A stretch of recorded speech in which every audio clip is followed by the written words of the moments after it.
The boy just accidentally spilled the experimental potion. His hands then possessed thousands of degrees of heat. He picked up a steak and cooked it right through. He touched an egg and it was instantly cooked. Even iron clips melted instantly. That day, the boy was drawing a birthday card for his father. Suddenly there was a loud bang and his father came out of the smoky lab. From the look on his face, it was easy to tell that the experiment had failed again. Dad put the unsuccessful experimental potion on the shelf as usual. Then he returned to the lab with a downcast look on his face. He didn't notice the boy's birthday card. Dad's indifference didn't discourage the boy. He decided to give his father a bigger surprise. He decided to organize a birthday party for his father. Soon the boy had written a banner for the party. But when he jumped up to hang the banner, he accidentally bumped into the experimental potion that his father had just put on it. At first, the boy didn't care. But when he picked up the banner burst into flames. The boy was so scared that he fell to the floor. When he got up slowly, holding onto the tabletop, the table was burned with 2 handprints. Then he realized that it was his hands that were the problem. He tried to cool them down with ice, but the ice melted in his hands. He put his hands in the sink, but the water in the pool had all been vaporized. What's going on here?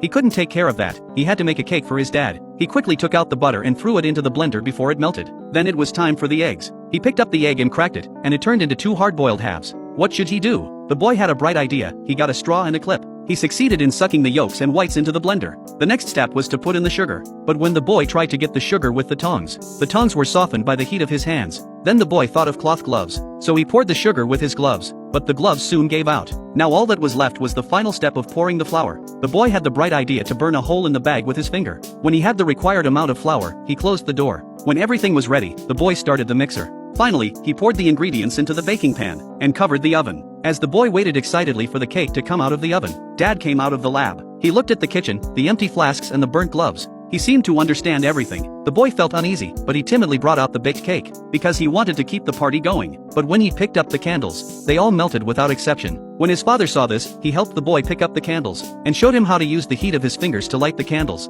Once the candle was lit, the father stuck it in the center of the cake. In this way, father and son spent a meaningful birthday and a warm look at each other.